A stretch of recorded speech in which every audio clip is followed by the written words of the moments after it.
Meeting of Council for May 7th, 2018. It's 5 o'clock and I'll call to order.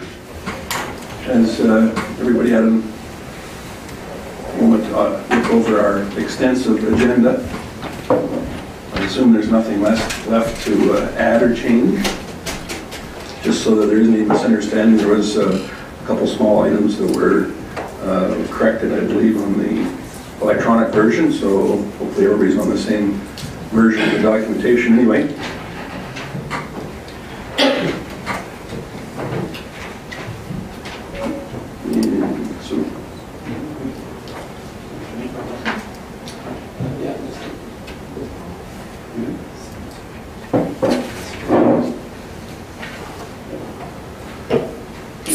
Adoption.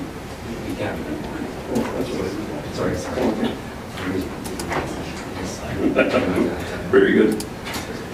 So if I could have our Manager of Economic Development, Guy Lapointe, come up and walk us through the Bolt Transit service level review, please.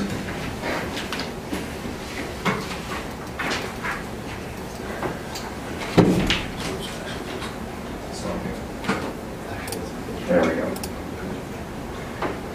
Alrighty. Well, thanks for having me, everyone. I'll take us through the report. I'm open to questions along the way. Feel free to interrupt. Maybe as we go section by section, feel free to interrupt, if I could. Fire away, Matt. So I just, on what the mayor mentioned earlier, that we did provide actually an updated copy of the review has been provided to all council. It's the one that's available there as well. Just so that we're all following the same one. Every member of council has the same one that we have, so you can refer to page numbers as needed.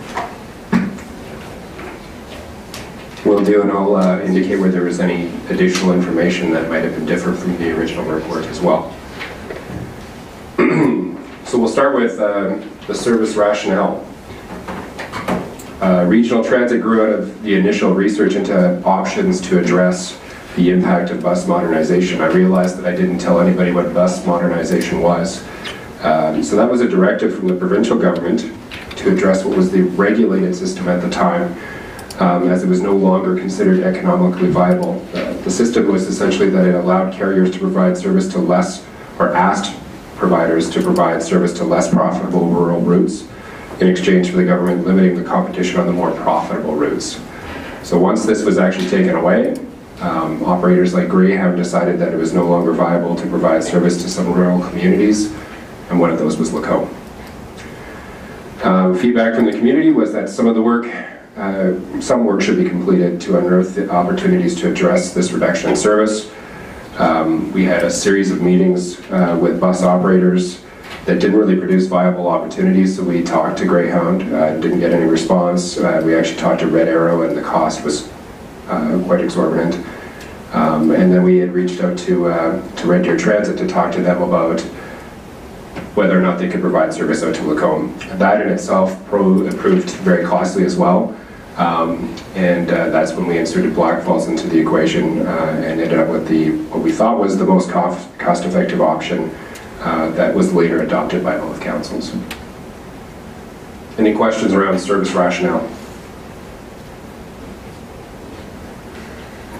Excellent. So the agreement details. Bolt is cost shared equally by the partner communities, while Red Deer Transit operates the service. So again, the partner communities would be Black Falls and Lacombe. Originally, there was a significant capital cost that was involved in the process. Red Deer Transit actually provided $600,000 of their own green chip funding towards the purchase of the buses, with ourselves and Black Falls equally sharing the remaining $300,000. So we made a contribution of $150,000 from the municipality. The buses have a life expectancy of 18 years, which was used to establish the length of the agreement. So the agreement is actually 18 years. On an annual basis, there's a fleet replacement cost of $25,000 that is charged to each municipality. If you do the math on that, we'll end up with $900,000 after 18 years, which was what we paid for the buses originally. So what I haven't mentioned in here is that the buses are actually still owned by Red Deer Transit. That was part of the agreement. But of course, at the conclusion of 18 years, if we decide to move forward, the buses would be owned by both municipalities. Any questions around the agreement details? Excellent. Service highlights. Yes. There actually was a question. Oh, sorry. Councillor Ross, go ahead. So the replacement cost of the bus, is that takes into account the rate of inflation factor? It does not at this point. Okay. Continue. So service highlights. How does the service operate? Bolt makes 6 trips on weekdays as well as 3 on Saturdays. It does not operate on statutory holidays, so we've received some feedback that people would like to see service on statutory holidays. Based on the type of service that it is, that being a regional system, the target for cost recovery was set at 20%. Some folks may ask what the difference is between the express and a local trip. The express trip is 1 hour and 45 minutes in length and makes only 1 stop going either way through Black Falls. So they have a stop just off of Highway 2A heading in either direction. Whereas the local service includes additional travel through Black Falls, makes a loop through either side of the community, and takes about 2 hours and 15 minutes to complete the loop. So again, that's the complete loop, not just one direction. The other thing that I'd like to mention is that there is a free transfer to Route 10 that's been made available to us. And this was in response to feedback that folks wanted to access RDC, Red Deer Hospital, and Bauer Place, and those are all accessible via Route 10. Rather than extending the trip ourselves, which would make it very unlikely that people would want to make that long of a trip, we thought it was great to offer our compromise, which was the Route 10 transfer. Any questions around the service highlights?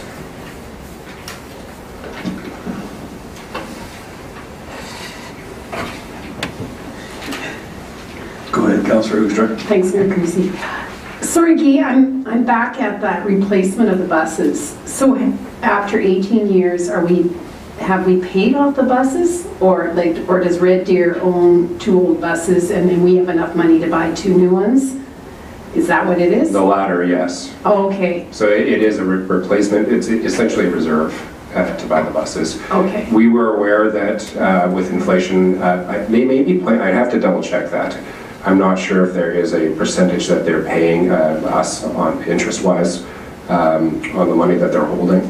I'm assuming that there would be some sort of interest-bearing account. I'm just not familiar with what that number is. Councillor Clarkson. Thank you, Mayor Creasy.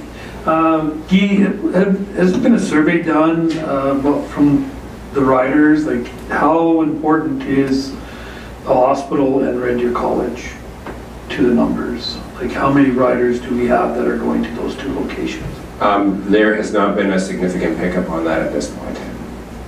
Okay, because to me, that one of the things, my daughter had an incident where she couldn't drive for a while, and so she got a pass, and it was unfortunate because she was going to use the bus and never rode it once because it never worked for her. So I think Red Deer College and the hospital are 2 locations that we need to focus on. That's all I'm thinking. Sure. And it'd be nice if we had stops there without going to the terminal. So one of the things that we do have to weigh from Red Deer Transit's perspective is the length of the trip. If the length of the trip becomes too long, it may not be attractive to riders anymore. So that was why we had settled on the transfer, but I don't disagree that I think those 2 spots, the hospital and the college, and to be honest, Bauer Place, they've come up multiple times that those are destinations within Red Deer that people want to arrive at.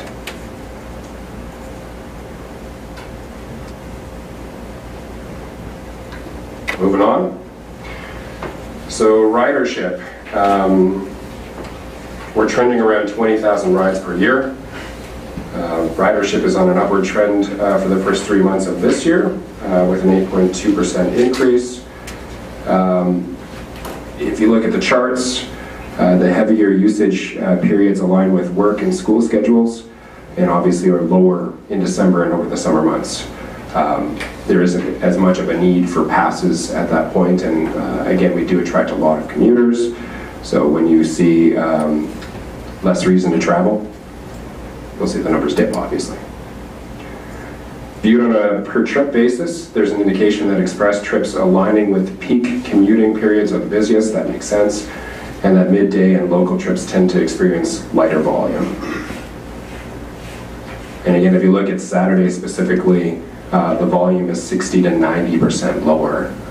So again, one of the things that is probably lacking, again, we don't have science to back this up at this point, but we do know that frequency is an issue on Saturdays. With only 3 trips a day, it's just not all that convenient at this point. Questions around ridership?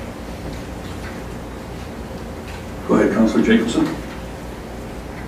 Sorry, just looking at the monthly ridership graph here, and it says earlier that there's an 8.2% increase in 2018 so far, but looking at the colors of what I see here, it looks like there's an 8.2% decrease in the first 4 months from last year.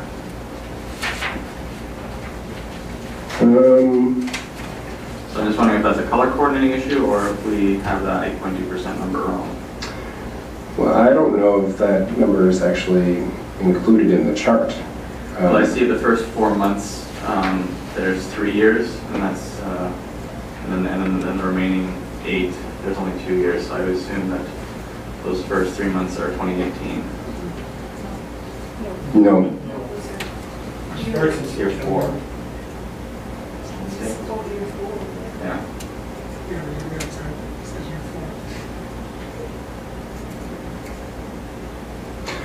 Yeah, I think the reason it says year 2, 3, and 4 at this point is because 2015 was the second year. yes.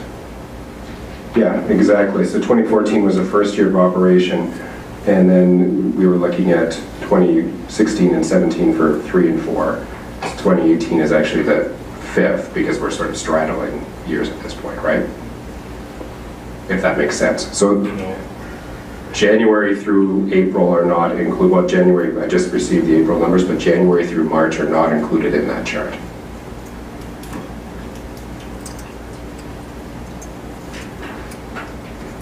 January through March are not included in the chart? Correct, from 2018. Right. Again, just it's the timing piece, right? Because we're doing September when we launched the service. It's not in there.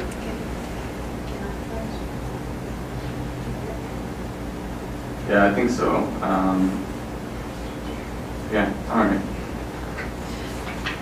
Fair enough. C.A. Gotti. So I think what Councillor Jacobson is referring to, if you go to page 5, Yeah. the graph there, the year 4 numbers are clearly below the year 3 numbers. I believe that to be a graphing error, not the numbers. We are confident on the numbers that they have grown this year, year over year from last year. The graph, when I look at it, it does look like the year 4 is being presented as lower than the year 3, and that is incorrect. So we will correct that. You must have dropped some information there. I apologize, but yes, the chart, the chart is incorrect. Yes, it is a graphing error. Councillor Hibbs, did you have a question or comment as well? No, thank you. Actually, I was just going to just elaborate. The reason why year 2, as it explains on here, is 2015 is because 2014 was the actual first year, it was year 1, but the numbers weren't recorded, so we don't have that data at all. So that's why the graph starts at year 2, and that's why it's only partial, because it started at the end of the year. Does that make sense? I don't think there's any 2018 data in this chart. And no 2018. Currently, no 2018 data. Clarify the states. Sorry for the confusion. Any other questions around ridership? Councillor Gleason? Thank you, Mayor Creasy. Yeah, just like the 2016 numbers showed that there was over 20,000 riders, and then it dropped in 2017. Did you get any indication of why it dropped in that year and didn't continue to grow? No, I will say that it is something that ebbs and flows for us. There were some surprise months where we expected the ridership to be moving upwards, and that did not happen. But 300 and, well, probably about a 400 person drop over the course of a year is fairly nominal. So it has been pretty level and consistent throughout. Yeah, I just would have expected it to continue to rise as people were more aware of the service. Where I was probably the most shocked was probably in the fall when we thought it would pick up, and we saw a bit of a decrease in 2017. So you can clearly see that the numbers started to fade a little bit in October, November, and December of 2017 compared to 2016. Even in September, those 4 months, there was a bit of a drop off. But again, we've noticed that there's been 3, now 4, I just confirmed that as well, consistent growth for the first 4 months of this year. So it's not an exact science at this point. Is there any way, and it may not be available to us, and to get the information on how many students for Red Deer College are in Lacombe? And can we target them specifically? Or is that information confidential and we can't get it?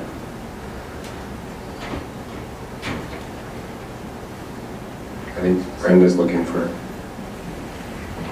She has the answers? Sorry, Director Vaughn, I didn't see your light on. I didn't have it on it, sorry.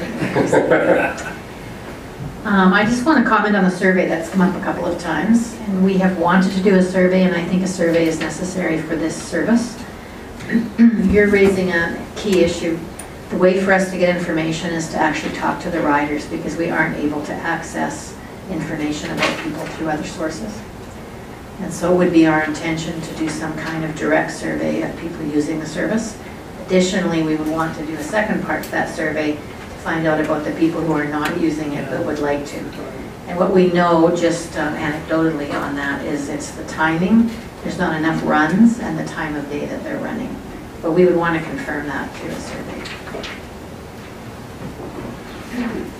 Is it possible to work with Red Deer College on something along those lines to improve service to their own students? Certainly.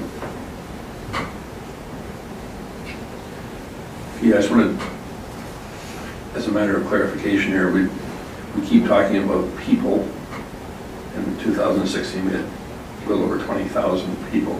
Well, in fact, these are rides. So I mean, it's, right. We could. I think it'd probably be more accurate to divide those numbers by 2, considering the vast and overwhelming majority would be round trips. Yeah, and I think also we have to acknowledge that many of these folks are probably past users and use the system multiple times, right? So you are absolutely correct. This is rides and not people. I think that's an important distinction to make.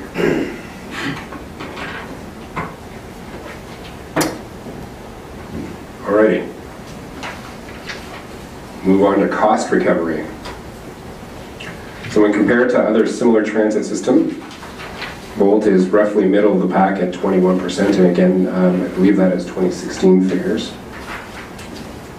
The reason we were using 2016 figures was because we were using CUDA data. So for anybody who's interested, CUDA is actually the Canadian Urban Transit Association. CUDA members include the vast majority of transit systems in Canada from Victoria to Vancouver. So it's everybody. On the high side is Airdrie. They were established in 1980 at 57%. Fort Saskatchewan, established the same year as Bolt, has a cost recovery of 10%. I am sometimes asked, I think I should mention this at this point too, that the cost recovery doesn't include advertising revenue. So we do bring in advertising revenue from the benches, from the transit shelters, and yes, it does include those numbers. And the reason we've included them is because CUDA reporting includes all revenue and expenses, so it's comparing apples to apples at this point. Subsidy-wise, Actually, I should go back. This is a point where we did see some difference between the two reports that you were reading. We just included some information about intra versus inter. So again, inter municipal travel would be between municipalities, intra specifically within the city itself. Subsidy-wise, Bolt is the lowest of the cities compared at $225,000, and has the second lowest subsidy per household at $46.87. When compared to other city services within the city of Lacombe, and that's revenue generating services, of course, Bolt has the lowest cost recovery at 23%. However, it does have the lowest subsidy and the lowest subsidy per dwelling. Any questions around cost recovery? Go ahead, Councillor Ross. Thank you, Mayor Creasy. It would be interesting to know the number of users with the LMC pool and the arena, since we do have more accurate data with the pool since they implemented some different structure there as well. And for example, the number of members of the curling rink and so forth, I guess I know that there's a considerable subsidy with the pool and the arena, but the number of users, and I think it would be interesting to know that data to cost per user of the subsidy. Very good. I was just curious with some of these other services that we're comparing to here. It would be interesting to have an idea, an indication of what the service per rider, per person is, because some of the numbers that I've been planning are just to get a basis of what we're dealing with here. We're looking at around $11.50 subsidy per person per ride. So basically a $23 subsidy for a round trip for someone to utilize the service from Lacombe to Black Hills, Red Deer, and returning. And it just struck me odd that for someone that is using it for transportation for work or whatnot, we're basically subsidizing them nearly $5,700 per person. It just seems to be with a limited usership, it seems to be a pretty high number for the regular users at that $475 per month thereabouts. So I would be interested to see what some of the other, not necessarily all of them, but some of the other communities had to. All right, we'll see what we can track down on that.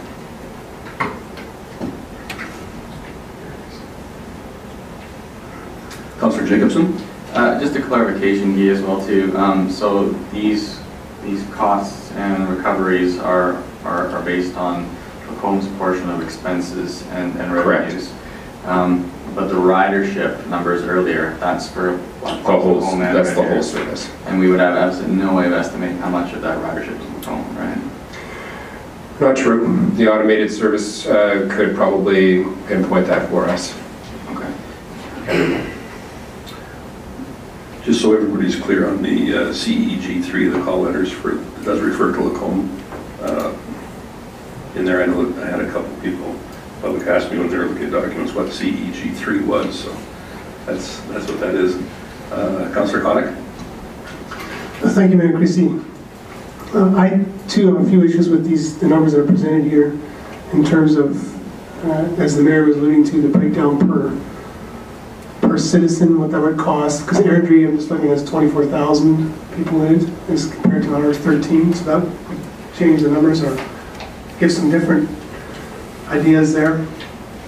I also take exception to us trying to compare it to other buildings within the community, the LMC pool arena, and so forth. In my mind, that's certainly not apples to apples. That's not even close. I mean, I would wager 75% of the people that live in this community will step inside the Gary Moore Sportsplex this year at least once, whether it's for the trade show or farmers market, to watch a sporting event, to participate in a sporting event.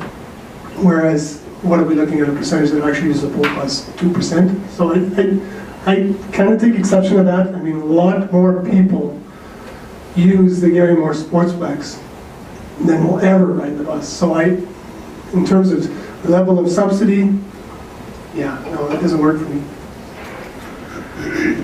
Point taken, Councillor Connick. Well, I appreciate that we do want to try and put it in context that very little of municipal services justify themselves on a cost recovery basis. I too don't see that there's a relationship between those types of services and a regional bus service.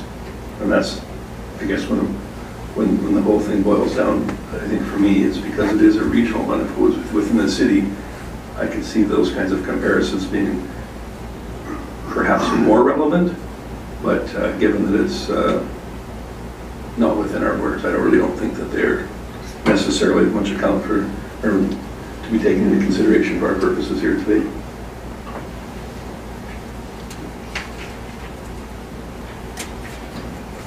Councillor Hibbs. Thank you, Mayor Creasy. I mean, I know we're not supposed to get into debate here because, of course, this is a committee meeting, but I would respectfully disagree with that, actually. I believe that these are very useful numbers. We are talking about city facilities or city-offered services, so I actually do find great benefit in that. The fact of the matter is that we do subsidize all of these items, and to me, it's actually, frankly, a little bit irrelevant how often peoples of a household may choose to use a service or not. It is a service that we are offering. Whether it is we should be or not, I guess that's part of the discussion we'll have going forward, but I do appreciate these numbers. I think the subsidy per dwelling is a very good way to do it because, a great many of those dwellings are, paying the taxes that are, creating the revenue to do the subsidy. So I do like those, and I wish those would, please leave them in, don't take them out for the next report. Thanks. Councillor Hoefstra. Thanks, Mayor Creasy. I'll echo a lot what Councillor Hibbs said, but I just had questions about your math, Mayor Creasy. Could you walk me through your math again about the cost per ridership and then secondly, you said it was to subsidize someone working. I think a lot of this is not necessarily for working folk. I understand it was to subsidize the work. I said for those that are using it on a weekday basis that choose to use it to go to work. Right, okay. Yeah, but different thing. Okay, fair. But your math, can you rework your math for me? I sure could. I don't have my worksheets here, but based on the 17 numbers of 19,751 rides, or 1,629 rides per month, and divided by the number of people that use that, it's about 32 people per day, and that's spread out over 6 trips per day and 3 trips on the week, on Saturday, I believe. Yep, that's what it works out to. Is the subsidy is $131 per trip, $4,300 a week, and it works out to $1,150. It's actually $1,138 is the closer number. But given that we don't have numbers exactly per day and every day, it's but I mean close enough. $1,150 subsidy per leg, I'm going to call it one way, or $23 per round trip per person. Go ahead.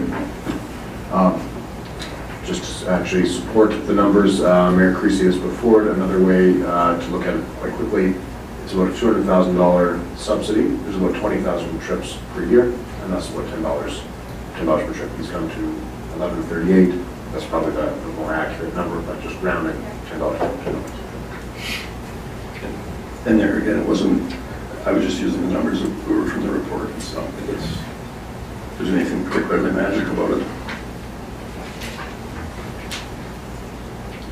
So, and I do want to clarify that the whole work thing, that was not the intent. It's per ride. The reason they choose to use the service is kind of irrelevant. I'm just trying to put it in context for someone that is a regular user. And I think reasonably we could surmise that we have quite a few regular riders, given that, or a high percentage of regular riders, being that they don't vary that much between the start of school year, those types of things. I mean, it's a little bit of guesswork, but I don't think that's an unreasonable expectation. So all I said was that for for someone that chooses to use the Bolt, whether it's to go to school or whatever, it's irrelevant, but on 5 days per week over 50 weeks a year, in 2 weeks of holidays, it does work out to about $5,700 for a rider per year. Councillor Ross? Thank you, Mayor Creasy. I guess from the point of being elected, I've always wondered is how could we deliver the service more cost effectively with a shorter ride time to hopefully increase ridership and more revenue. And I guess I've always looked at the option of the Connex bus. My apologies, I don't know how many we have, 3? No? Like if we hypothetically purchased another one and that's including ridership and fees go into the operation of the Connex, like could we, if you dissolve the relationship with Blackhawks and you went straight from Macomb, more direct to Red Deer, to central points of the main bus terminal, Red Deer College, the hospital, or Bauer Mall at the beginning of the day and the end of the day, can we offer shorter time spans on the bus and more trips and provide a better service to our own community at a significantly lower cost? And that's, I guess, my feelings, my direction that way, because we're subsidizing $220,000. If you increase ridership, you're creating more revenue on a lower cost of buses. You could purchase one more bus for for half that, up to $220,000, and the ridership would hopefully increase by having more direct routes and less time. That would certainly be an exercise to calculate that all out, but I think that you got some interesting points, but I mean, that's certainly not the service where we're at today.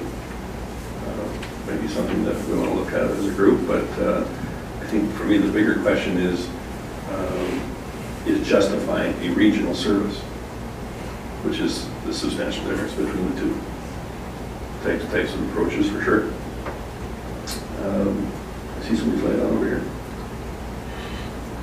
See no go ahead. So I did just want to point out that the Connex bus is also discussed in the report there with a subsidy of $24.30 per household, so slightly lower than the Volt subsidy, and 50% lower. But that does include users of the Connex bus paying a much higher fee per ride than $5. So I think some of the fees we discussed were up to $50 per ride. Is that correct, Director Ron?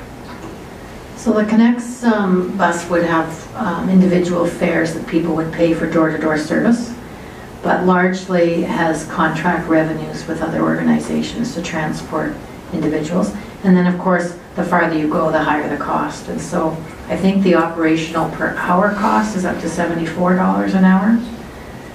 So somebody who is chartering the bus to attend a medical treatment in Edmonton or something like that would be paying that full amount of money. So Connex has a very different fee structure and a different mission than public transit. And so just out of curiosity, is the recovery based on a similar percentage, around that 20% mark that it is for Volt, or is that different? As far as I know, it's not based on a percentage, and I can get the actual relationship there, Mayor Creasy, what the difference is between our revenues and expenses on Connex. But I believe that each purpose, the fee is attached to the purpose of the trip and the length of time it takes the bus out of commission. So, but I can get more information on that for you. No, I don't think you need to too carried away on getting a bunch more stats on that. I thought perhaps there was a relationship between the two, how we came up with the 20% recovery on the Volt and where that was born from. It was basically just half of what other communities with the regional type structure were expecting, so we went half of that. Is that on the regional side? Right. It was just comparable to what other systems in other communities that offered regional service had. Thank you. Councillor Connick? Thank you, Mayor Creasy. Just building on Councillor Ross's comments, so I was going to make this comment at the end. While this report is well done, Guy, there's lots missing. For example, I would like to see a comparison of what it would cost, as Councillor Ross alluded to, just running a Connex bus, I know Connex is a different service altogether, a lot of that is for disability and so forth, but just getting our own bus to do a morning and late afternoon run back and forth to Red Deer, much as Councillor Ross has alluded to, what that would cost, or what it would cost to run an Uber service. I know I sat down at a table with a bunch of folks from Athabasca at the spring caucus meeting there, and they were weighing the pros and cons of public transit, and they were leaning heavily towards an Uber service because they felt it would be much cheaper than transit. I don't know. Those type of comparisons I like to see in here, because we're just getting, this just talks about the Bolt. I want to see alternatives. I want to see what those costs are. That's one other point I wanted to make relevant to that.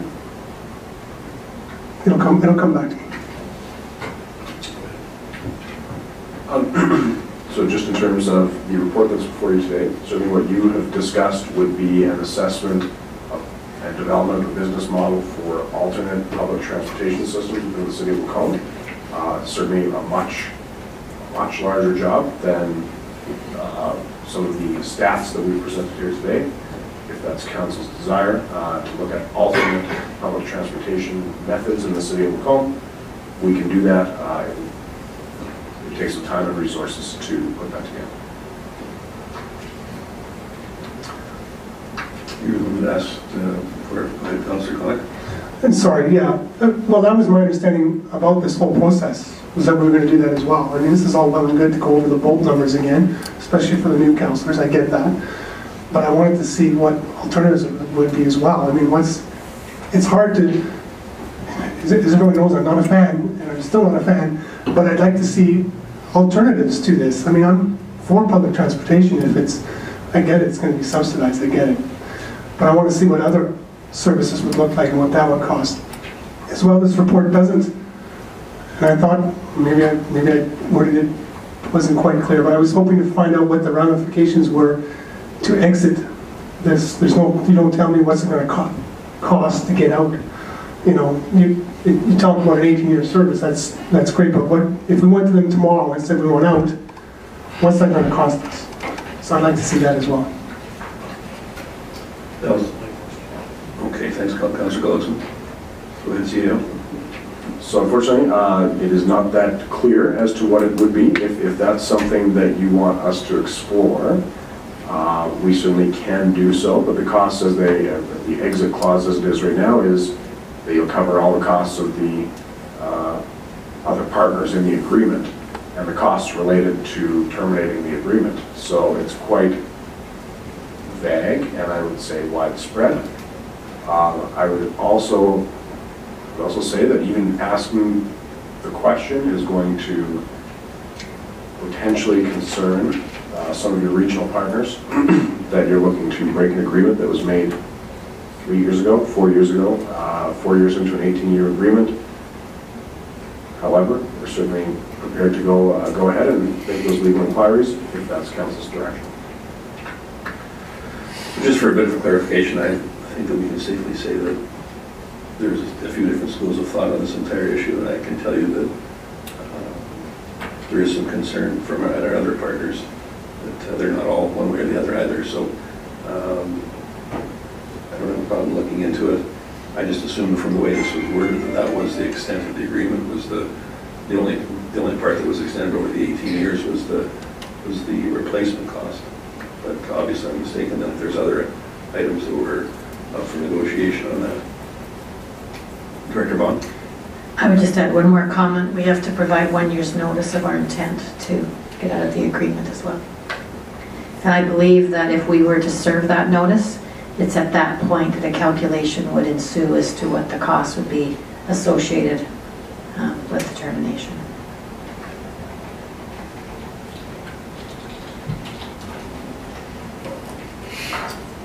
Want to continue on, Guy? Absolutely.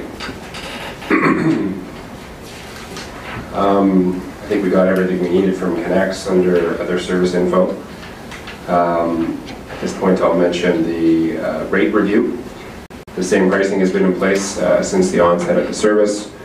There is a significant discount for seniors and students that is being discussed by the operations committee. A bit of additional information that was added to the new report at this point was some consideration may want to be given about a reduction to make it more attractive to users, although I will indicate that the triangle that we offered at the back in the appendix indicates that cost is one of the smallest barriers to usage at this point. So that's actually at the top of the pyramid. People are more concerned with things like accessibility, frequency of trips, and reliable service. Some of the ancillary benefits that are offered, Lacombe SCSS and Lacombe Victim Services utilize the service for crisis intervention. Inquiries have been recently made just at the trade show from AHS about using Bolt to assist with large building evacuation plans. And the service can and has been booked on a charter basis for local community events. And finally, governance. So right now at this point, it is administrative staff from Lacombe, Black Vault, and Red Deer Transit that oversee the day-to-day operation. And there might be some consideration given towards a governance model. That is something that we should look at in terms of getting some feedback from council, from community members at large on how to improve the service. That is it for other service info. Any questions around that? That'd be Sure, I just wanted to talk about the governance piece of it, because there is some items later on, such the, for you that has been discussed. Councillor Gullickson talked about having better transfer to Red Deer Transit, and that's something he and I, and actually our staff have talked about quite a bit. It has been difficult with no formal governance in place to actually progress some of those discussions and some of those initiatives to bring them to fruition. And I think that is one of the things that a proper governance model would help with. I guess I just wanted to speak about the cost reduction portion of the proposal. So on this service that costs us somewhere less than $300,000, $280 some thousand. Basically, the users themselves pay around about half of the revenue. The other half is advertising, correct? Around the 30,000 mark? That's correct. Roughly. I mean, not exactly. So I'm just wondering if there's anybody here that really believes that the cost of using the service is some sort of barrier to people using it. I would hazard a guess that if we eliminated that $30,000 worth of income and made the service free, that our numbers would not change dramatically. They would change somewhat, but they're not going to change dramatically. Is that a fair assumption as we move forward with looking at that? That would be consistent with what you're seeing in that model, that it says that cost is not a big barrier to ridership. So I would agree. No, I just wanted to make sure, see if we were on board with that. Okay, thank you.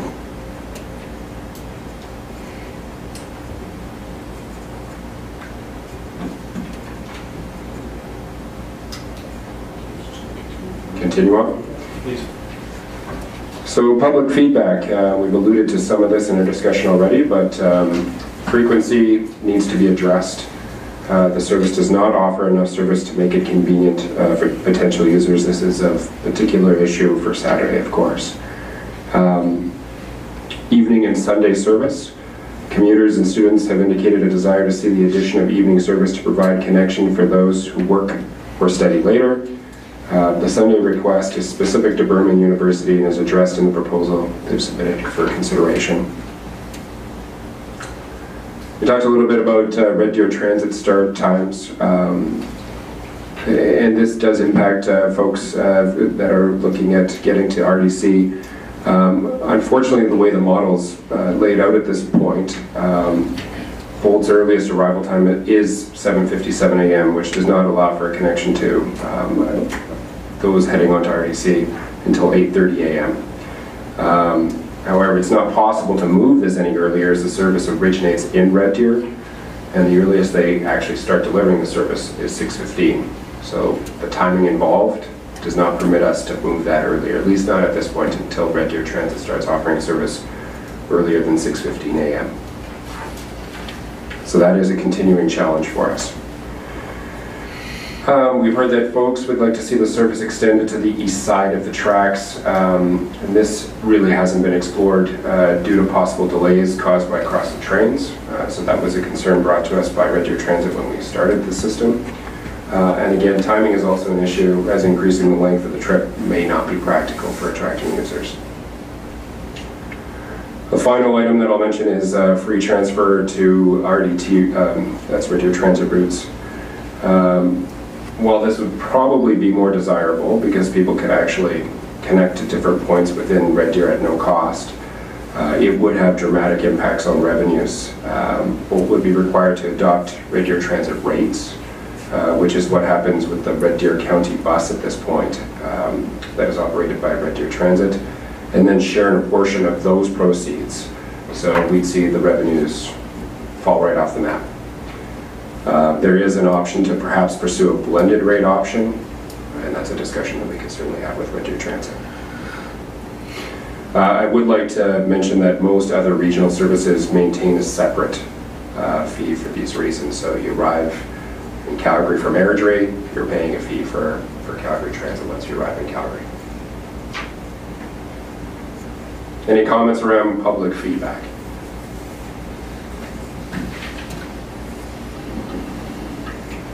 Councillor Ushna. Thanks, Mayor Creasy. I've had particular comment or contact with people who do use the Bolt, and yes, the ridership might be low, but it is part of their life and they need it. And I can pass on some of their comments to you, Guy, but I highly endorse keeping the Bolt. I believe in the regional transportation system. I would be open to hearing about getting a smaller bus. Like, is there a reason that we have the big bus? Can we save with I don't know that piece. But I guess I highly endorse having this system in place.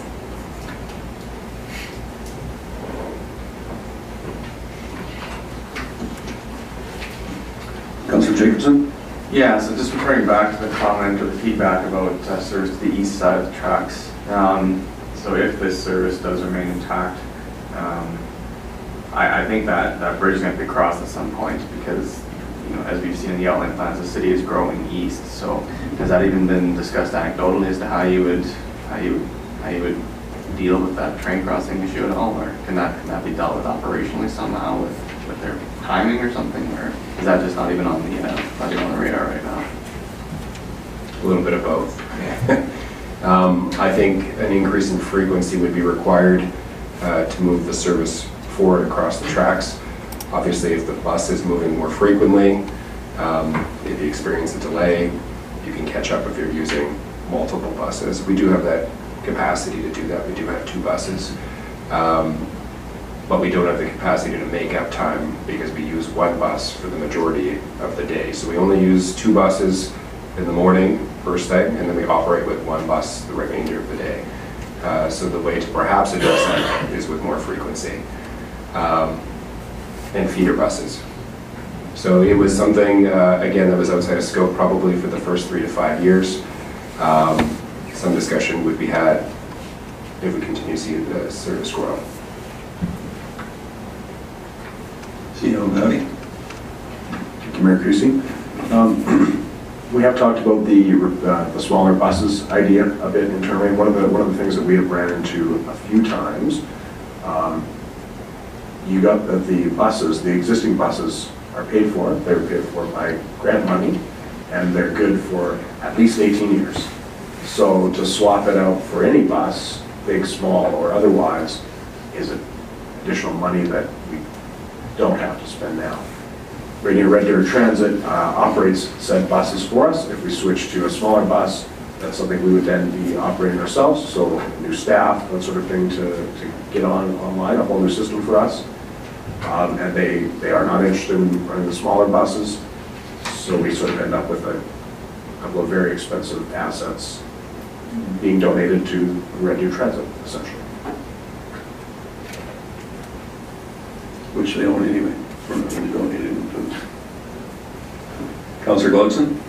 Thank you, Mayor Creasy. Well, my opinion of the Bolt system is that Bolt has to become an express only and stop driving around the city. And if we are going to provide a service to our community, it has to go everywhere, to the east side and the south. And I think that's where the small bus would come in. Bolt comes to the LMC every so many hours. The little bus goes around, picks up people, moves them in our community as needed, and lets them take an express to Red Deer. I don't think there should be any big buses driving around town at all. I think they should all be small ones and bring people to a central point to take the bus to Red Deer. Councillor Hibbs? Thank you, Mayor Creasy. So in my past life, I did have a little bit of experience with transportation. With student transportation, you see the big yellow buses for a reason. It has actually really nothing to do with the amount of riders on it. It's just economically makes sense to use the big buses. It doesn't save you any money. That's realizable using the small buses. So you'll see those very infrequently for very specific purposes, but otherwise you're still paying a driver, you're still paying all the maintenance, and frankly it just doesn't really matter on the size of the bus. So yeah, that won't make a difference. I do have a question though, about, well actually I'll back that up first. I heard a lot about Bolt, but frankly I didn't hear anybody, I can't recall anybody telling me that we shouldn't have the service. I just heard people say that they'd like it tweaked, and I think you've fairly addressed those in this report. I do appreciate that maybe we do want to look at maybe what a Connect service would cost us if you wanted to expand that. I do think that would probably be valuable information. But I, like Councillor Hoekstra, think that I probably have a pretty firm commitment to Bolt, so I'd really have to be convinced otherwise. And what I'd like to see is us really work hard to look for solutions in making the service that we have better, so that it better serves. I like the suggestion that Councillor Gullickson mentioned, that maybe we do just move to express type format with some moving around and what that looks like. Maybe that is a possibility. I don't know, but I think we really have to try really hard to just maximize every possible idea of what we could possibly do here. I do actually have a question though.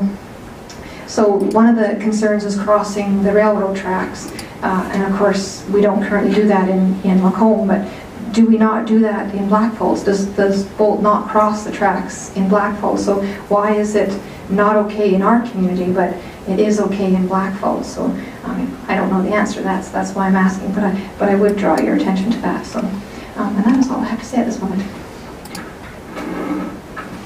I can respond to that one very quickly, only in that it makes 2 local trips in Black Falls, and so there was a bit of a concession made on Red Deer Transit's part that it wasn't happening 6 times a day, it was happening twice a day. And Black Falls wanted to see it make a full loop of a smaller community. So that was the rationale behind it, but fair point. I think the other thing that probably has changed since the inception of the service in 2014 is that the exemption that decreased speeds of trains in Lacombe has been lifted, and thus the trains are coming through much quicker, and there's far less frequency of trains blocking the track for significant lengths of time. So it may be something that we can revisit now.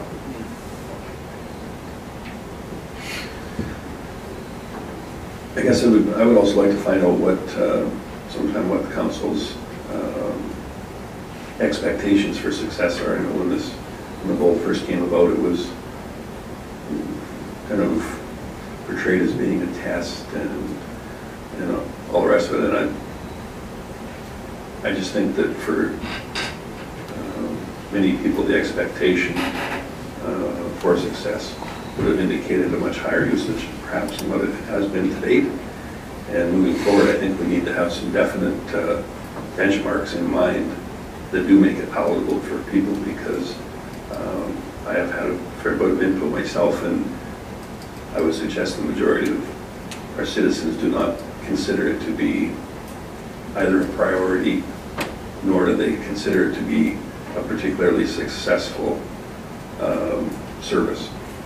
So I think that we do need to be fairly certain what a level of success does look like should we continue with the service at all.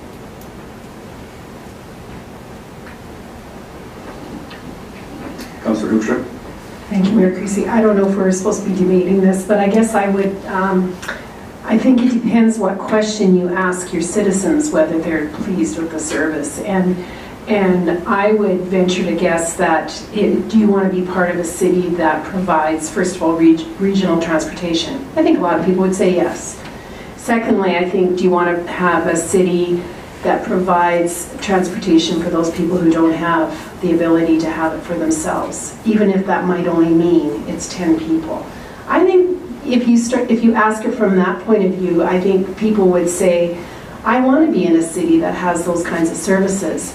If you only approach it from a business point of view or an economic point of view, yes, people will say what's going on when we see a bus go by with one person. But I've talked to that one person, and it was life off, like she needed to get to Red Deer. You know, she was in a domestic violence situation. She says, if I didn't have the Bolt, it would have, you know, she says, I need that for my life in Lacombe. That's the community I want to live in, that economics do not dictate how we make our decisions all the time. So that would be, it depends how you ask your questions of the citizens of Lacombe. Yeah, that's a point well taken, and well, I would suggest that for that particular individual, transportation to Red Deer may have been one. Not necessarily Bolt was that big of a deal in her life. Getting to Red Deer was, but there again, differences again. But Councillor Ross. Thank you, Mayor Creasy. I don't think it's a issue that we don't see the vital importance of public transportation and the willingness to subsidize it. I think it's how can we enhance the service, maybe with different options, to actually increase the level of service with less dollars. There still needs to be a bit of a business aspect of it. I think with some possible options that could be explored. I know I absolutely agree that there's been some inquiries for citizens in our Walk Mackenzie Ranch and the growing area of the east. I think they deserve to be serviced as equally as the north area. But I think we need to go into a open mind of it. I think we could have a more direct service rather than spending, all the respect, hour and a half, 2.5 hours on a time frame that perhaps ridership could be increased with some more direct routes, more options. We could have possibly a better service for those in need and for those that would participate. I'm just asking for more options. I'm echoing Councillor Connick. I'm not denying a public service or the subsidy of it. I just think there's options to be more efficient. And I think if there was some sort of indication of what type of options you're looking at, because if there's any service we offer, if there's more options that we can do more economically, I think that you'd find some awful big ears. So certainly before bring them forward.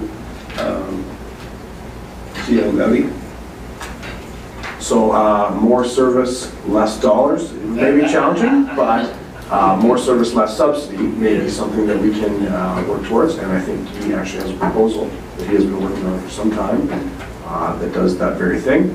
I also just wanted to address a couple of times I've heard the comment that maybe we shouldn't be debating this evening. Certainly, this is the time to debate it. The committee meeting is made for open and vigorous debate.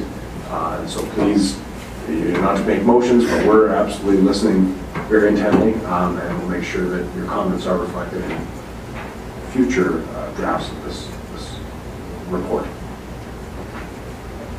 Thank you. Councillor Jacobson. Well, maybe I guess I should stay this to the end after he's done, but since we're all weighing in on this, I may surprise some of you with this fairly anti-economic stance, but I genuinely don't think we can make an economic decision yet on something like this, because Lacombe was developed as a single-family dwelling community that has to drive everywhere. So to have a population move in that's going to want public transportation just doesn't happen overnight. I believe you can make that determination. I think you have to have like at least a good solid 10 years to have that kind of population who's going to take advantage of that and do it with any kind of numbers to take effect. I mean, I know even in my day job, even now when I get people wanting to move here, I mention, you know, there's the Bolt Transit, and I'm like, oh really? I didn't really know that was there. So I just think I view it almost more as, for lack of this completely overused word right now, I view it almost like it's a pipeline you got to stick in. And, you know, maybe it's not being used as much right now, but as, you know, it has to be there as a piece of infrastructure so that as we do grow and we want to diversify our type of housing stock and people who move here, you know, it's a system that has to be in place, and it just doesn't, you don't get them overnight, and I think it's tough to dismantle too. So I am in favor of keeping it. I'm in favor of definitely tweaking it and modifying all that kind of good stuff. But I just think now that we have it, it's an asset, and I don't think we should abandon it because I think it's going to take at least another good 4 or 5 years to see how much the population really is going to evolve around using it, because it is a very specific type of demographic that uses public transportation. So those are my thoughts on that.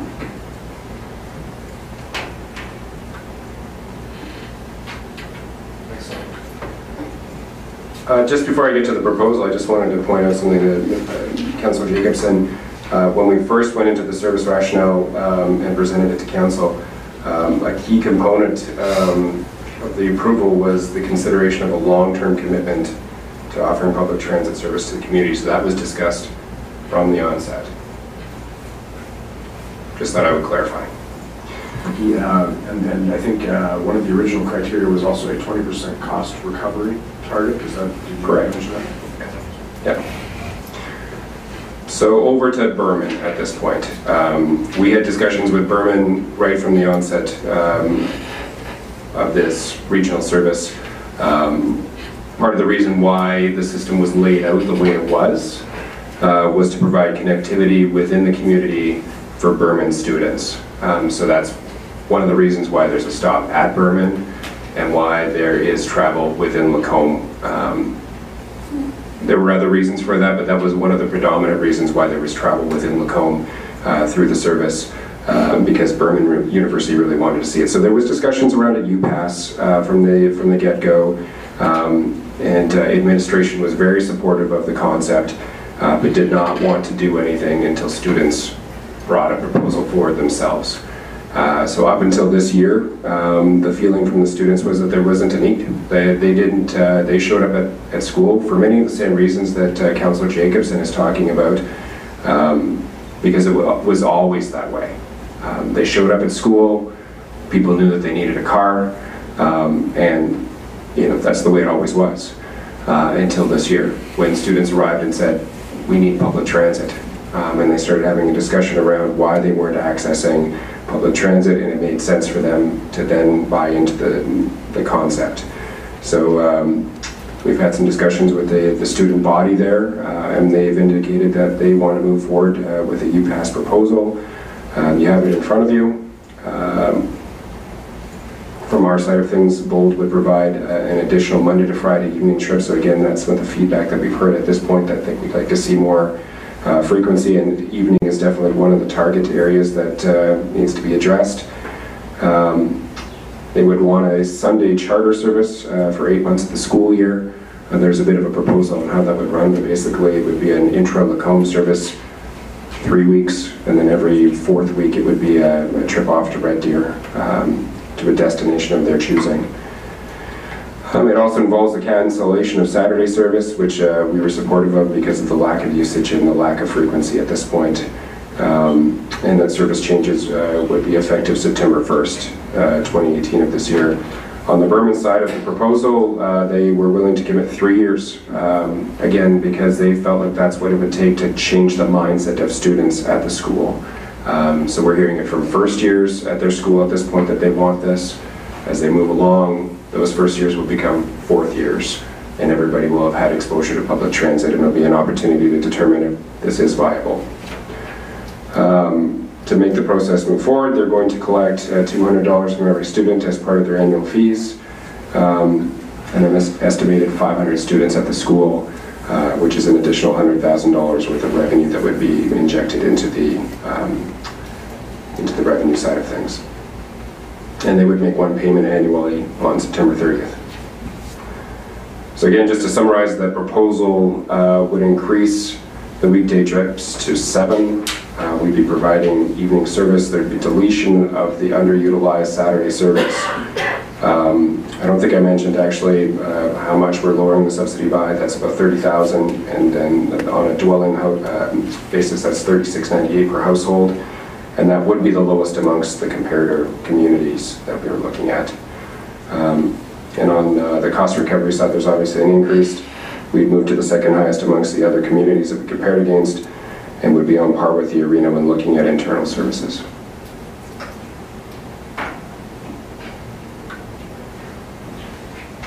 Go ahead, CEO Gowdy.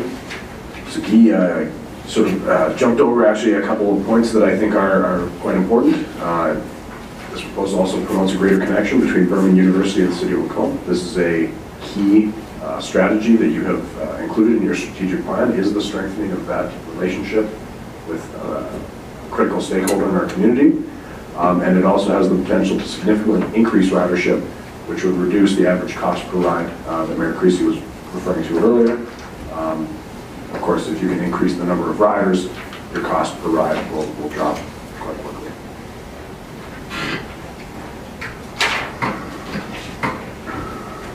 Councillor Connick? Thank you, Mayor Creasy. So this is a proposal. They haven't agreed to this from University. No. They haven't endorsed it. And have you got any idea what kind of buy-in you're going to get from the students? I mean, I know the Student Association is bringing it forward, but that's... No, I'm sorry, they have committed to this. They're waiting for us to approve the proposal. Okay, I'm just curious, like, I don't know, I was just thinking about this earlier. My daughter's off to college in the fall. And she's going to RDC. Tuition alone is $6,000, never mind everything else. But I think, as someone who's paying for some of that, and she's paying part of it, I think she'd be a little put out if she was told by Red RDC that she had to buy a $200 bus pass for a bus in Red Deer that she's never going to use. So I'm just curious, I guess, as to the buy-in that the students will have at the end of the day. I know it's just a 3-year, they talk about a 3-year commitment, but I just wonder, honestly wonder, I know it's endorsed by the Student Association, but that doesn't mean all 500 students are on board. I'm just wondering, I guess you probably can't tell me that. What I can say is that the students have brought this forward themselves at this point, and consulted with administration to bring it forward to us for our consideration. So there seems to be a genuine interest in moving this forward and a willingness to move it forward in spite of opposition, if there was any opposition.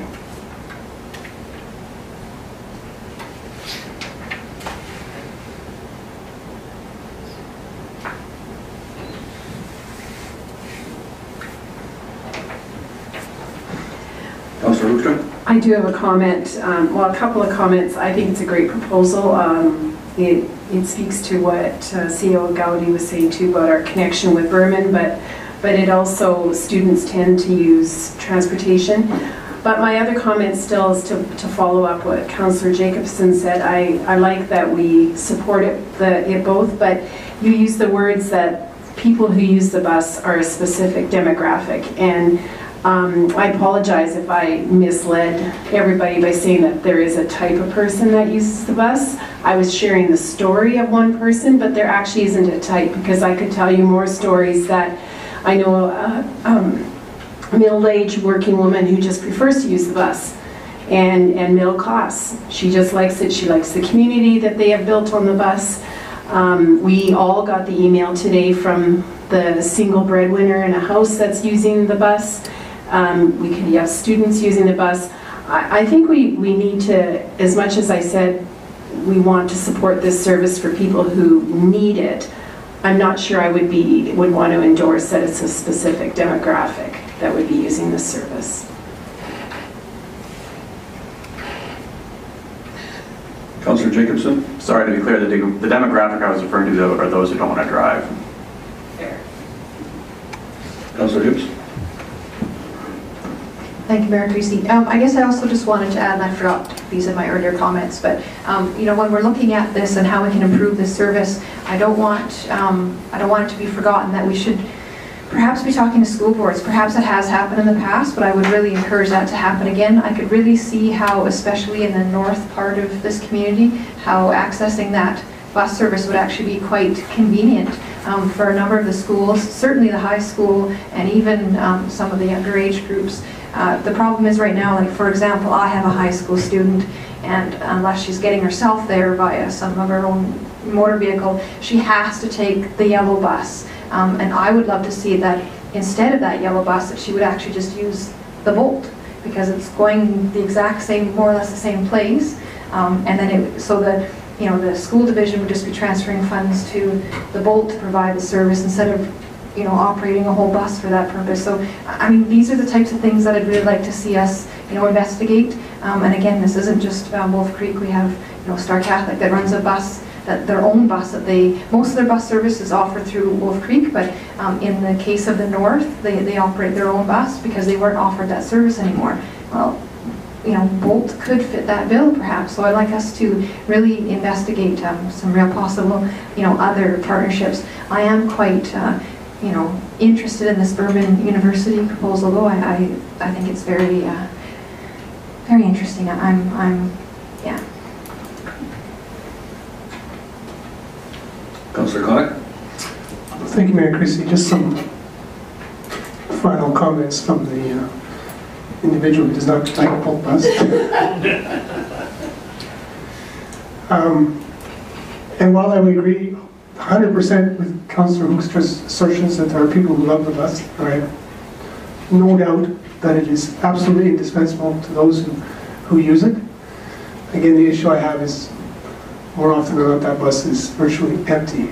And when you do the math, 200,000 times 18 years is 3.6 million.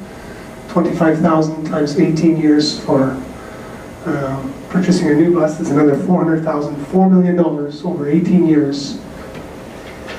Again, if we were a bigger community, maybe, again, I've said this 1,000 times, I get it, public transportation is subsidized, but I would certainly like to see, again, explore, if we bought our own Connects bus and ran a service, what that would look like, or Uber, and again, I don't care if Red Deer Transit or Town of Blackballs get all bent out of shape because I want to find out what the ramifications are getting out of the contract are, but I'd like to know what they are. I know we have to give 1 year notice, but I want to see what that amount is, like give me a number. So that helps me make this decision. But at the end of the day, it's just, we talk about how we all talk about how we want to do something different with bylaw. And one of the things that's come about is maybe hiring a third bylaw officer. Well, I could think of a good place where we can get some funds to do that, for example. So it's, again, I just have a really, really hard time with the amount. I know it's more to do with, it's more than just economics. I get that. But thank you. CEO Lowry? Just a small clarification. The $25,000 per year that's going into the bus replacement is included in the numbers that have been presented, so that's not an additional number. And then we did also include in your packages both a schedule and then a pass that will allow City Council to experience the bus firsthand. If you would like, if you have the opportunity, he has arranged to have free passes for the councillors until May 18th, I believe, is the date. Director Vaughn? I just wanted to clarify the presentation of the numbers and the per household number that we were speaking about. Last year or the year before, citizens have said to us from a communication point of view, we want to start learning about what things cost us. And so 2 years ago, we designed the Value for Taxes brochure. And we gave the preceding council a draft of that last year with the prior numbers. We're just getting ready to print that actually for 2017 numbers. And from the citizens' point of view was, I want to know what I pay every day to have a police force or a fire department or an arena or whatever. And so that cost per household, the intention there is simply to carry that reporting format through the organization at the request of citizens. It was not meant in any way to create bias or influence or anything like that. But I do think it's worth saying this, that we hear the same criticism about the arena and the pool and the LMC. We have lacrosse players say, why are we supporting 7 figure skaters? Or we have 20 hockey players saying, why are we supporting 9 figure skaters? Like we're always hearing these things. And in the pool, a person who is swimming, we don't know if they swim 100 times or 1 time, and we don't know who doesn't go to the pool. And so just so that, this is a really interesting question for us from a communications point of view, is how do we present information So the people who are paying the bills have the ability to say, this has value for me, or it doesn't at this fee, but it would at half this cost, and so the rationale behind that presentation format is simply to give citizens the ability to tell us if they value that service at that particular cost. And so I just thought it was worth clarifying that. And you will be seeing the value for taxes brochures soon, so I wanted to let you know that. Thank you for that. I guess for me, it's interesting that when this regional transportation system first came up, Ruben and I were sitting on that side of the room. Thoughts have not changed dramatically. I was hoping that the uptake would have been substantially higher on the Bolt, but it has not grown the way that I would have preferred it did. I just find it interesting that we created this service to address what was perceived as a pretty good need at the time, and now we've all of a sudden have all these people that are so dependent on it. I'm just curious as to how they could have ever survived for the previously, because it's this is a tough one for me to justify, to say the least. I just think that while I don't think that money is always needs to be forefront of every decision, that in fact we do have limited resources and we need to use them the best possible way that we can in order to meet the needs of our citizens. And a regional bus system for me is not it. I think there's a good reason why most regional bus systems have failed and been eliminated, and they were faced with problems much the same as us. So that's about all I'm going to say in the matter. Councillor Hoekstra. I just wanted to make the point that we didn't create a need. I was one of the first riders on the Bolt, and the people around me said they always use the Greyhound. So we have to acknowledge that the Greyhound stopped. So some of that came out of that too. So it wasn't about creating a need, but maybe we've attracted people to our city that wouldn't have lived here if it didn't exist. And I think that's something valuable too. Councillor Connor. Thank you, Mayor Christie. Just a couple of follow-ups. Councillor Hibbs alluded to using the bus for students. There are students who actually take that bus already. I see them. So that option is available. I think you'd have a hard time. As you and I both know, it's hard to be prying money away from school boards to support our bus. Principals asking, I'll give you that. The other comment you made about smaller buses, and it's neither here nor there, we're committed to these big buses, as CEO Gowdy has alluded to, but I did see at AUMA, there was a manufacturer out of Winnipeg who built a transit bus that looks identical to a big one, but half as big, and it had a smaller engine and they used less fuel, and they weren't more economical. Just further to your comments, you're saying it didn't make a difference, but you can get transit buses that are much more economical than the ones we're running, but it's neither here nor there. We're committed to these big buses. Those are the two follow-ups I wanted to make. Thank you. Are you suggesting that an average of 5 people per trip is not a particularly green mode of transportation? Councillor Gullickson. Thank you, Mayor Creasy. I personally think that our biggest area of growth here could be within our own community. I can't see us really growing that much going to Red Deer unless we get real specific on getting the buses to certain points at certain times, and I understand there's issues with that, with the Red Deer Transit. I think our potential for growth, even with the Berman U-Pass, is all mostly within our own community. And if we give people the opportunity to ride a local bus, I think they will take advantage of it. I know when Councillor Ross was talking about that, I was surprised because it's going to cost more money. And I'm not averse to putting more money in if we have substantially more riders. That is the key. We have to have more users, and we have to make this thing either work or shut it down. But we need more riders one way or the other. If we continue on with the number of riders we have right now, I would not be able to support that. We have to get those numbers up somehow. Councillor Councillor Ross. Thank you, Mayor Creasy. Once again, staying the same. You can't get away with a subsidy, but we are elected to represent our citizens, and there is a lot of perception when you continuously see empty buses. And the ridership is either got to increase, or you got to have a somehow, I know that's unusual to say, a higher level of service at less cost. That quite often doesn't make sense, but like Councillor Connick emphasized myself earlier, I would like to see options. I think as utilizing Connick's instead of the bigger buses and having more direct straight to the college or the hospital or Bauer or whatever it may be, because our times are not matching the needs of what Red Deer Transit is offering. You know, I'm just, like I say, it's hard to have an increased service without an increased cost. But if you have an increased ridership, you have increased revenue with having different methods of delivery. So, and right now, to accommodate with Red Deer Transit, people aren't participating because it doesn't accommodate their time frame.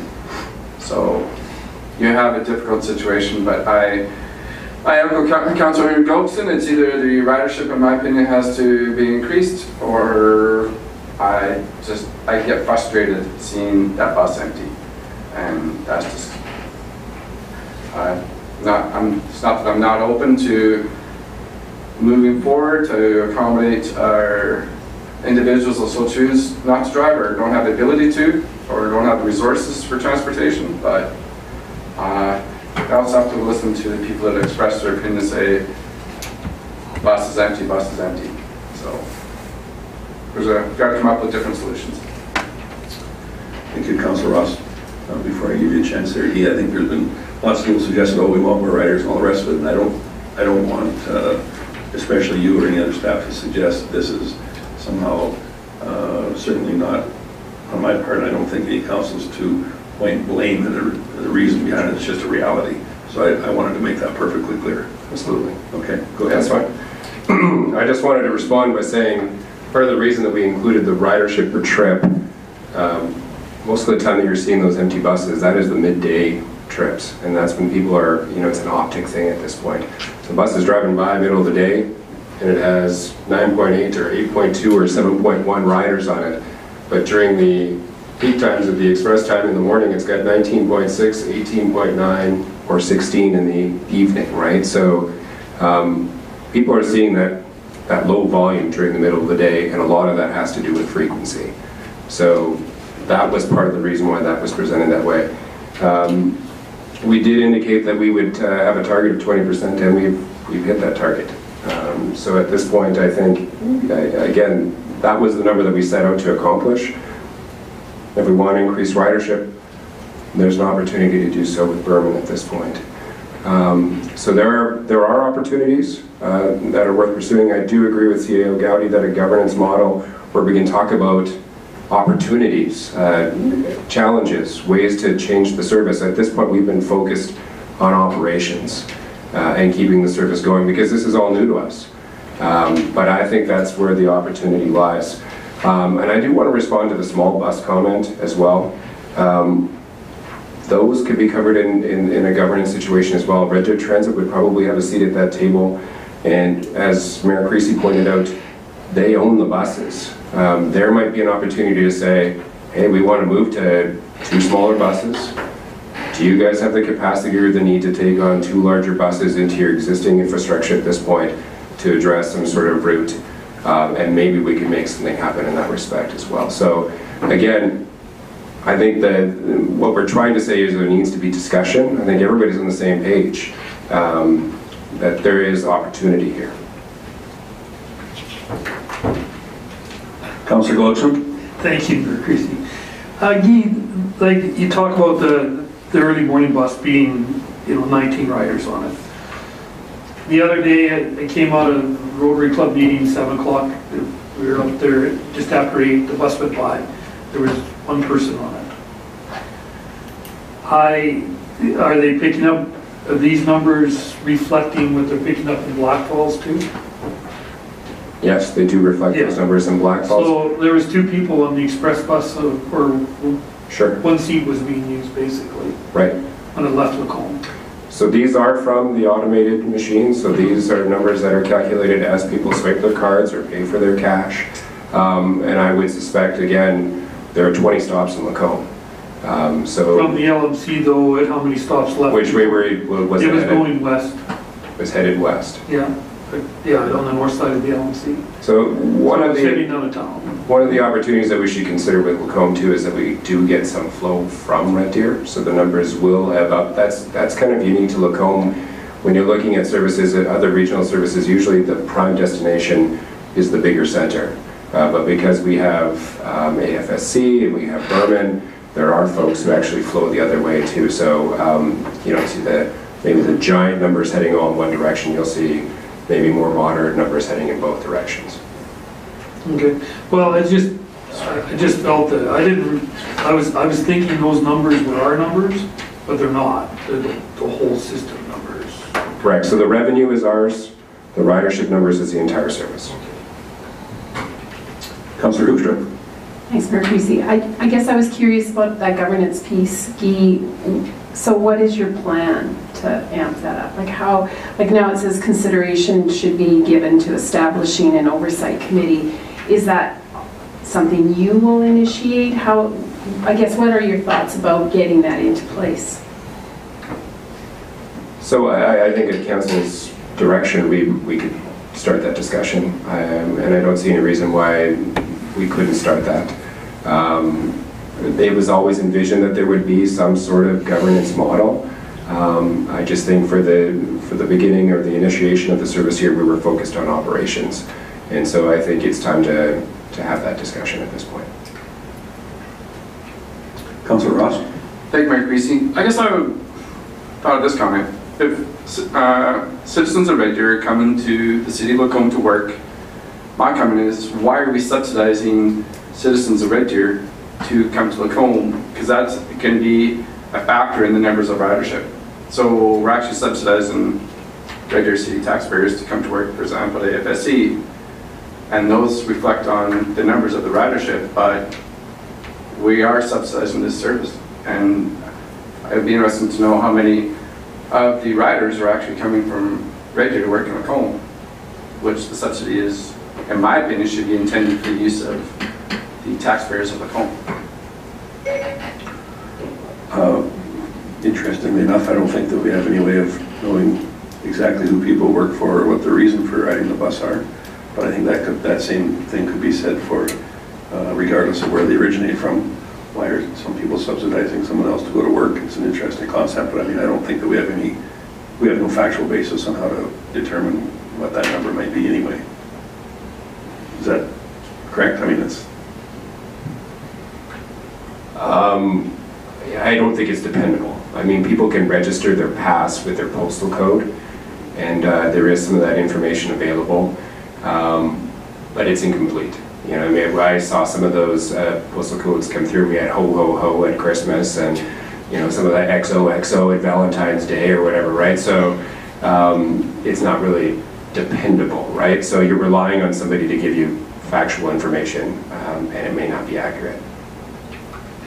I guess just to take it one step further, if in fact we did have the information, is that going to change anybody's input if it was 50% or 90% or 98% of people that were working, that were using it? I'm not sure what impact that would have on whatever decision it was that there was to be made. I'm open to considering if there is. I just don't know what, it eludes me as to what that may be. Go ahead. Thank you, Mayor Creasy. So the total ridership numbers is Black Falls and Lacombe combined, just not Lacombe, right? That's a total operations of both. As you pointed out, it would also include Red Deer. Right.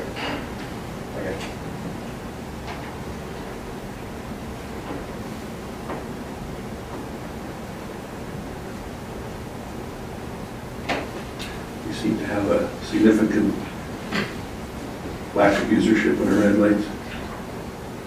Other questions or comments at this time? Councillor Connick? Yeah, I'm proposing on Friday that we all catch the 806 and take the 9:15 back.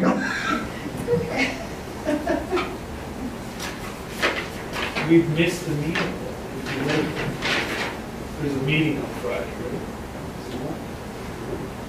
We did it.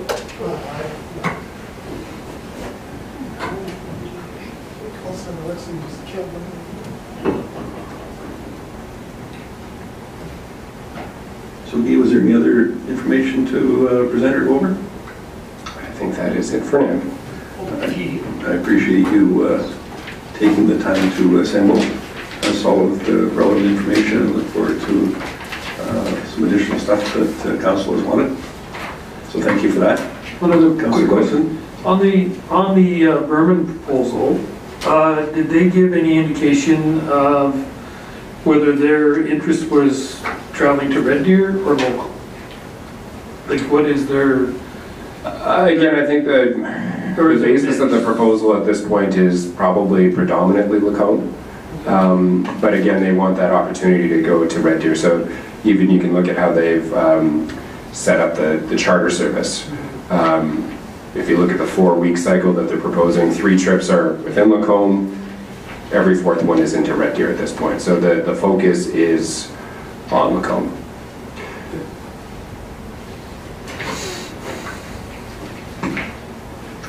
Go ahead, CA O'Malley.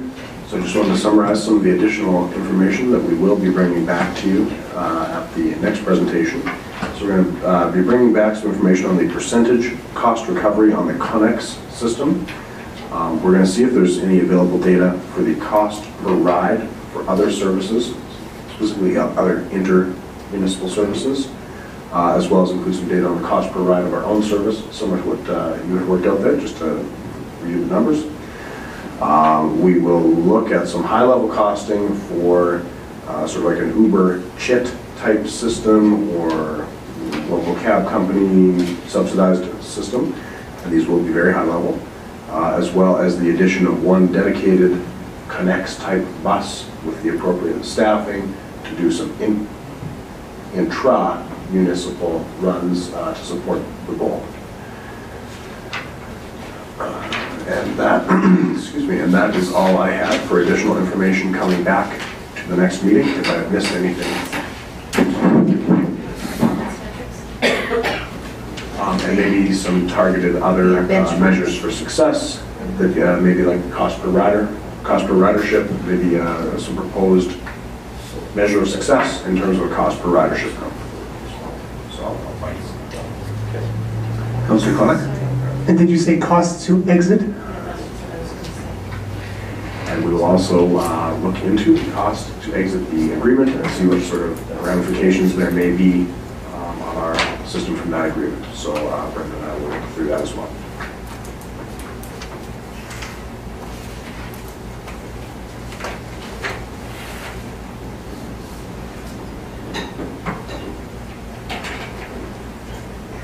I'm guessing that there's no other comments here. Councilor Jacobson, go ahead. Sorry, just one more before we close out. I'm really just internally back and forth on this quite a bit, because I am genuinely sympathetic to the arguments against it, and I honestly have a difficult time arguing with them up front. But for me, again, just on what I said earlier, just the potential of this system has not yet been fully explored, I don't think. You know, this is a great proposal for, you know, percentage-wise, massively reducing our cost. There's been all sorts of great ideas. We don't even know what it would look like if it was able to service all of the east side of Lacombe and all that. We don't know how much that's going to increase ridership. So I think it'd be a shame not to take advantage of at least this 4-year proposal and use that 4 years to see how much we can tweak the system again to maximize it, because I don't feel at this point that I can make a decision you know, based on understanding exactly what this system has to offer at its fullest. And I suppose what I would like to see is a direction where we do that, where we increase how to what extent it's servicing the city, tweak ridership times, all that kind of stuff, and then when all that data is available, and if in fact ridership is not increased, well then I think if I was still a councillor, I'd be comfortable saying this clearly isn't working. But until I think that's done. I still would like to see it continue, but with those changes in mind. Thank you. Guy, one point of clarification on those numbers there, because they were somewhat condensed. Those numbers reflect other costs associated with the Bolt, the snow clearing, things yes. like that. Yes. I just wanted to make sure that those were, all the other costs were included in it as well. Absolutely, yes. Thank you. Yeah. I see another light on over here. Councillor Dawson, go ahead. Well, just the numbers, going back to your number, was based on the total. So Black Falls puts the same amount of money in we do? Is that correct? Yes. So your number is out by a lot. You would pretty much have to double it. That's our share. Yeah. Yeah. Theoretically, then, anytime anybody gets on the Bolt in the last year, It's 20. they were subsidized for a round trip. They were subsidized $45, not $22.77. Yeah, so that, I think that gives us a real incentive to increase our usage as well, you know, in the city here, because I think that's where our only opportunity is to make this work. To look at these numbers, and to think that even if, I don't know if we have half the ridership, do we provide half the ridership? Do you know, Dean?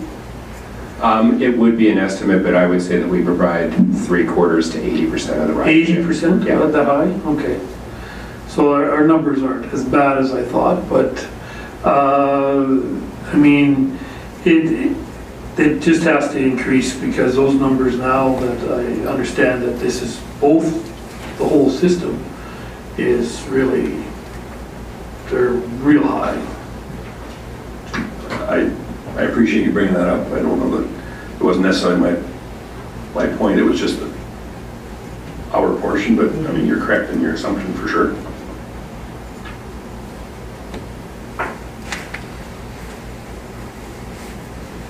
Anybody else have anything additional to add?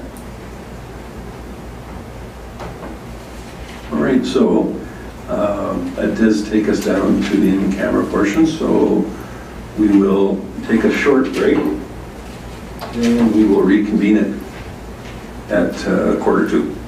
It'll give us a time to, if anybody has any questions, that kind of thing, and take a short break, and we'll reconvene then.